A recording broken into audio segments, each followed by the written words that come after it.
അസ്സലാമു അലൈക്കും.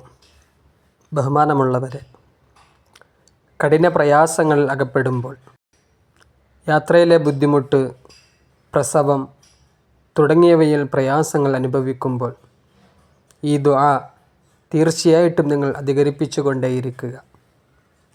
ഒരുപാട് പ്രയാസങ്ങൾ കടന്നു വരുമ്പോൾ ഈ ദുആയ്ക്ക് പറയപ്പെടുന്ന പേര് ദുആ ഉൽ കർബ്.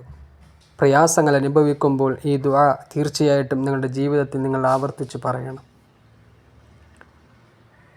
പല പ്രയാസങ്ങൾ നമ്മുടെ ജീവിതത്തിൽ നമുക്ക് വരും. സാമ്പത്തിക പ്രയാസങ്ങൾ വരും, പ്രസവാനന്തര ബുദ്ധിമുട്ടുകൾ വരും, രോഗബുദ്ധിമുട്ട്, യാത്രയിലെ ബുദ്ധിമുട്ട് തുടങ്ങി നിരവധി ബുദ്ധിമുട്ടുകൾ ഒരുപക്ഷെ നമ്മളെ തേടിയെത്തും. ആ സമയങ്ങളിലൊക്കെ ഈ പറയുന്ന ദുആ തീർച്ചയായിട്ടും നമ്മുടെ ജീവിതത്തിൽ അധികരിപ്പിച്ചു കൊണ്ടേയിരിക്കുക. തീർച്ചയായിട്ടും അതിൽ നിന്നുള്ള ഒരു മോചനം നമുക്ക് ലഭിക്കുക തന്നെ ചെയ്യും. അള്ളാഹു നമ്മുടെ എല്ലാ പ്രയാസങ്ങളും മാറ്റിത്തരട്ടെ. നമ്മുടെ ബുദ്ധിമുട്ടുകളൊക്കെ അള്ളാഹു അകറ്റിത്തരട്ടെ. ബഹുമാനമുള്ളവരെ, ദുആ എപ്പോഴും നല്ലതാണ്. ഒരുപാട് പ്രശ്നങ്ങൾ വരുമ്പോൾ മാത്രം നാം അള്ളാഹുവിനെക്കുറിച്ച് മാത്രം ഓർത്താൽ പോരാ. നമുക്ക് സന്തോഷ നിമിഷങ്ങൾ വരുമ്പോഴും അള്ളാഹുവിനെക്കുറിച്ച് സ്മരിക്കുക. അപ്പോൾ ആ ദുആ ഏതാണെന്നല്ലേ? ഇൻഷാ അല്ലാഹ് ഈ ദുആ തീർച്ചയായിട്ടും നിങ്ങൾ നല്ലതുപോലെ പഠിച്ച് നിങ്ങളുടെ ജീവിതത്തിൽ നിങ്ങൾ എന്ത് ചെയ്യുക? അധികരിപ്പിച്ചു കൊണ്ടേയിരിക്കുക. ഇൻഷാ അല്ലാഹ്. അള്ളാഹു തൗഫീഖ് നൽകി അനുഗ്രഹിക്കുമാറാകട്ടെ. അപ്പോൾ നമുക്ക് ആ ദുആ ഏതാണെന്ന് നോക്കാം.